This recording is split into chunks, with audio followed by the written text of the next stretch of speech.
Daemon Ex Machina sure has some history on its belt, considering it's a brand new IP.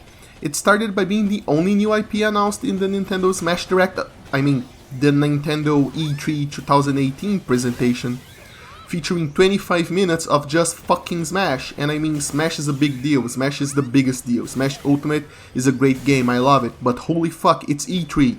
Now is the time for you to shove your conference full of new IPs ready to go, or at least a bunch of good old surprises.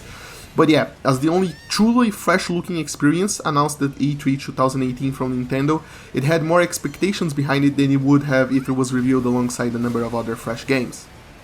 At least it did in my mind. I don't know how your brain works, but that's how my brain worked back then, and honestly I can't guarantee my brain didn't have the dumb even now.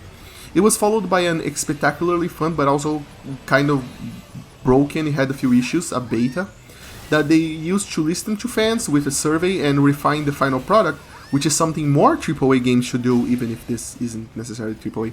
It continued into some weird launch issues, where everyone was getting demonetized or striked out on YouTube by Marvelous themselves if they uploaded any of the game's content, regardless if it was positive coverage or not, which is something I hope is now completely gone, so please Marvelous, don't strike me down, I swear I have tons of good things to say about your mega game.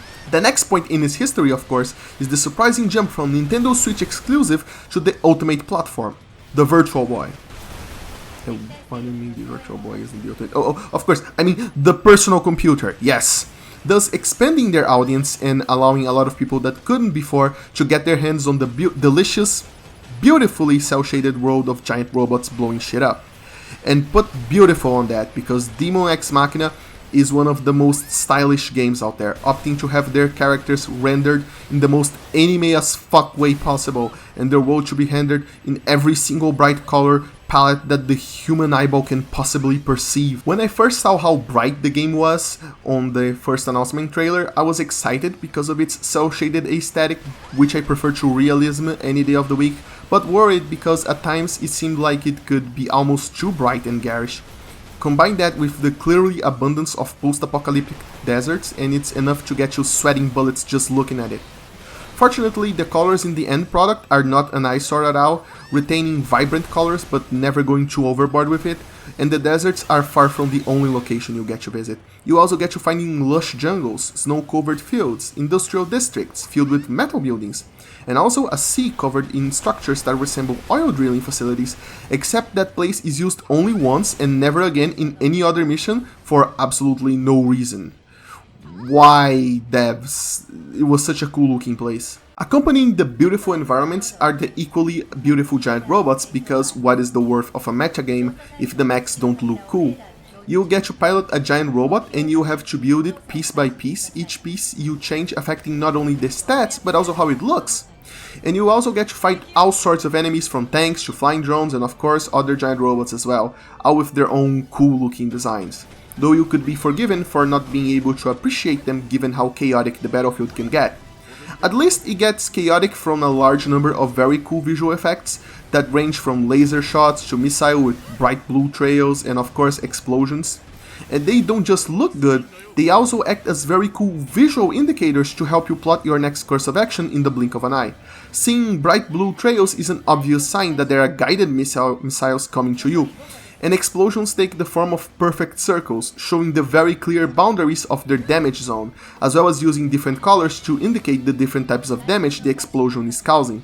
And sometimes, of course, they just look satisfyingly pretty. There is almost nothing more satisfying in this game than shooting down an enemy that's high above ground level and watching it as it falls down, leaving a straight red line of fire on their way to the ground before hitting it and spreading those walls of dust around this impact zone. It is a game with great visual feedback, with a great visual style, and while that is an arguable point, depending on your personal tastes, I personally think it just cannot be denied that they put a lot of effort into making it look this good. But maybe I got ahead of myself by dedicating entire paragraphs to the game's graphics before talking about the premise. So what is Daemon Ex Machina really about? Well, the story starts in the future, who knows how many years from now, when the moon explodes and pieces start falling from the sky. Alone, this already would be a catastrophic event, but it turns out there's a red ore called Phantom on the moon that fell to Earth with the pieces, and turns out this ore made a bunch of AIs go crazy and start fighting human beings, and the said AIs are now being called Immortals. The Phantom also had the effect of granting powers to a select few humans, who are now called Alters, which allowed them to pilot giant robots, called Arsenals, in order to fight against the Immortals, and holy shit, in just a single sentence, that's a lot of sci-fi terms that have little to no foundation or practical application on the real world, besides sounding cool.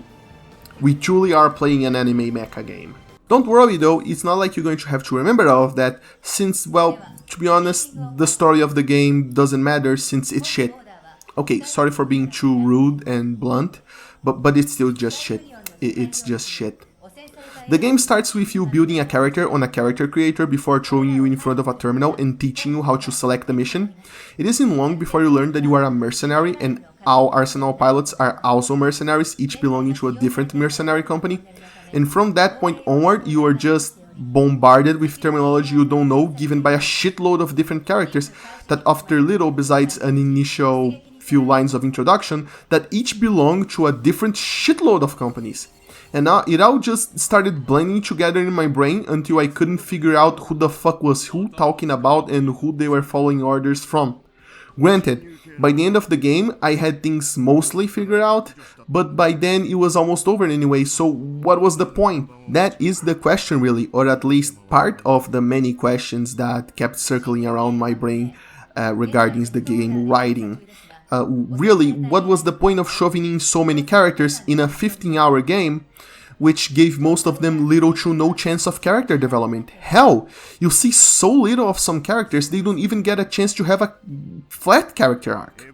What was the point of shoving in so many cutscenes into the game, when most of them are the exact same scene, basically composed of two characters talking back and forth about how they don't know anything, but they need to be careful because something vaguely bad is going on, occasionally spiced up by one of the characters being the obviously evil dude, vaguely talking about how some things might happen maybe?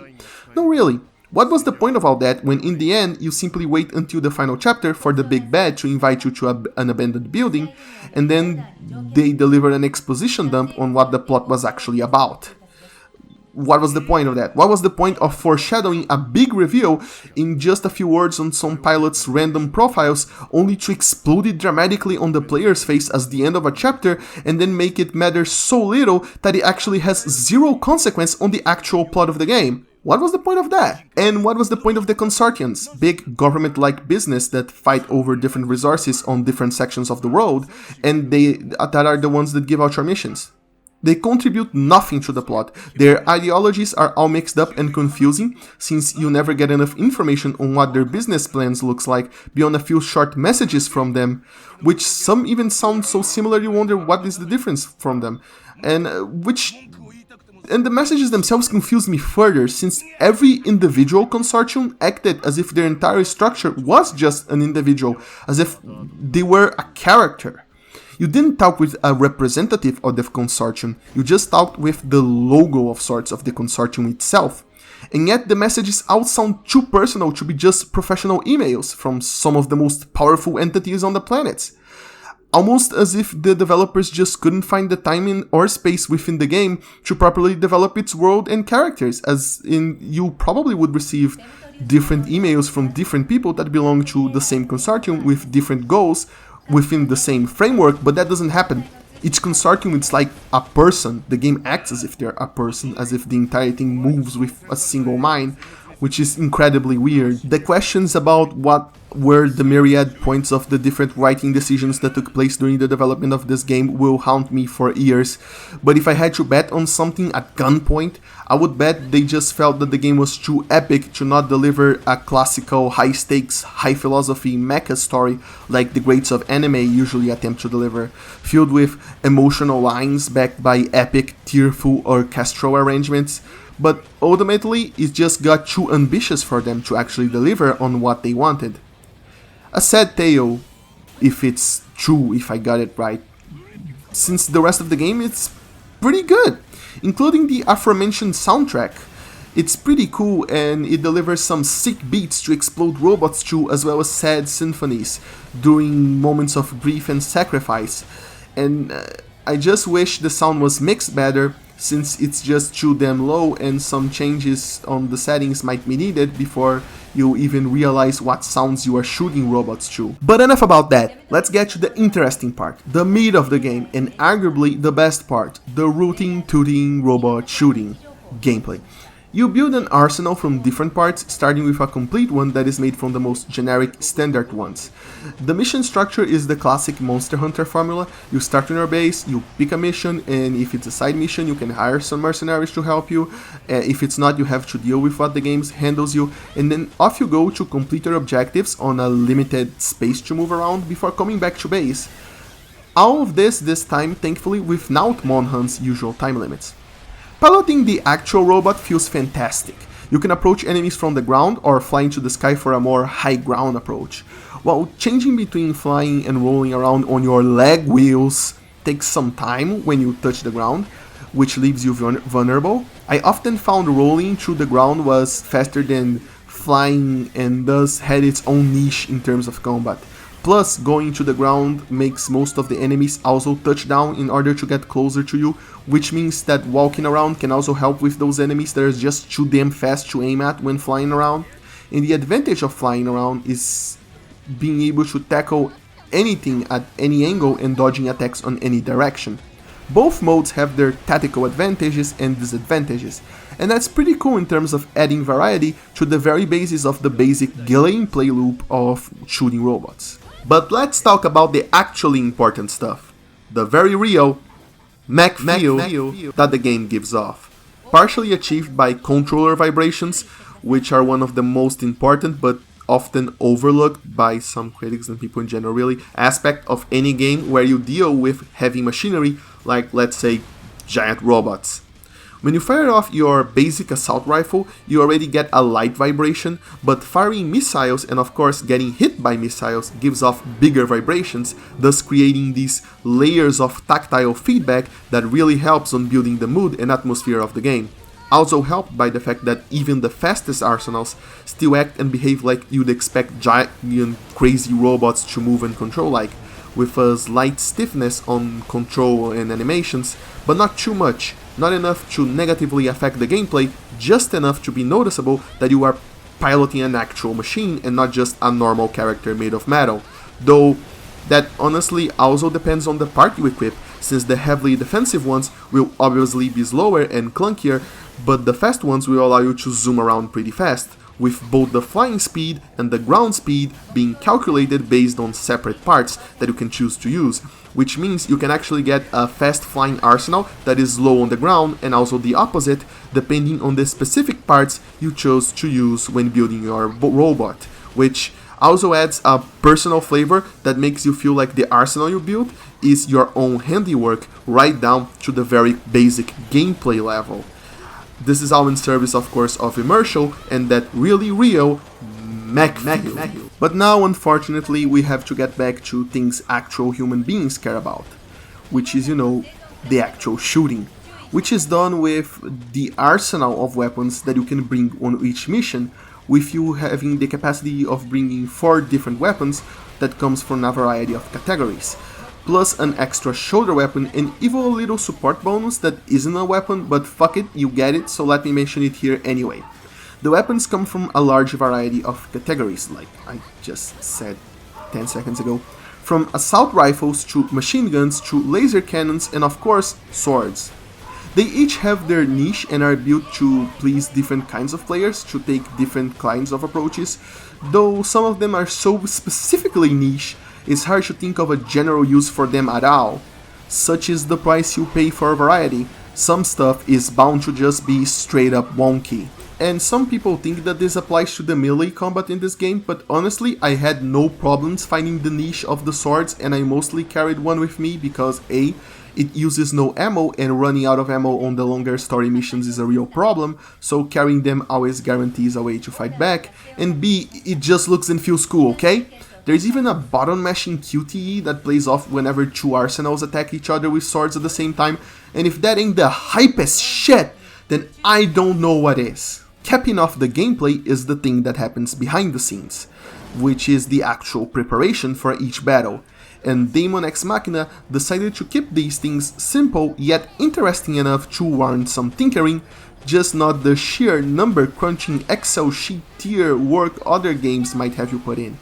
Unlocking new weapons and parts is a simple process. You can either be super metal and rip them straight off the arsenals you defeat, or you can develop new parts by sending in the parts you ripped off, along with a few credits, to the factory, and then one mission later, voila, you got a new part. So basically you have to rip off parts in order to upgrade anyway. How very Monhan of them. Of course, the parts you get from the factory are not always straight upgrades. You can end up sending a heavy part or a balanced one and getting a speed type in return, and most of them end up being part of the same, well, let's call it an upgrade line, regardless of what their actual final purpose is. Since you only need to send in the part and credits instead of having to endlessly grind for 100 different bits of pieces that are useless on their own, the system gets simplified but at the same time allows for more immediate satisfaction in that nothing you ever get is really useless, since they can be used pretty much immediately after acquisition. Plus, this also removes the pesky grinding problems that can end plaguing most Monhan style games. What works in a bit more of a weird way, however, are the inner workings of the game's shop. At first glance, it appears to be pretty simple. Weapons and parts only appear on it after you already develop them on the factory, and that's it. However, since you already developed them on the factory and now owns a copy of them, at first glance this entire option might seem useless, but in reality it works more like a giant robot version of Shin Megami Tensei's Demon Campion, allowing you to summon more copies of the weapons should you want to use them at the same time, and also allowing you to go backwards however many steps you need in the upgrade line should you end up trying one of the parts of the line and disliking it somewhere down the line.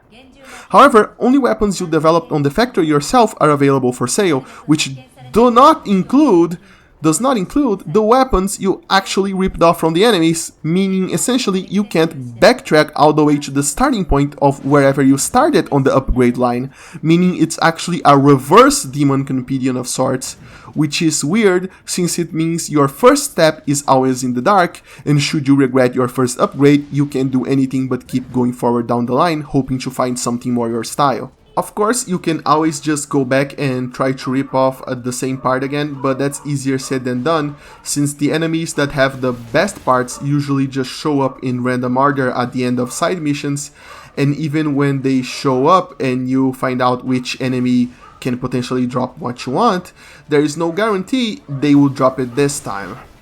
At least the game highlights the parts that you didn't rip off or develop yet in bright yellow font when you're picking and choosing what you actually want to rip off, which, well, it's actually pretty useful, and I'm grateful the development team had this idea. So, in conclusion, Daemon X Machina plays well, looks well, and sounds well, and if only it was actually well written or didn't try to shove the plot down your throat on every single story mission, it would have been actually a masterpiece. Instead, we just get an almost masterpiece, which honestly in today's mecha environment, yeah, I'll definitely take that. This game should prove to be an absolute blast to the average player, but for fans of mech games, this is basically required playing. It's a new classic. It's the kind of shit they will be teaching students on mech school in 20 years, so do yourself a favor and get ahead of the pack by picking this up at your soonest convenience. And maybe, just maybe, they will do a sequel with a story that isn't absolute balls.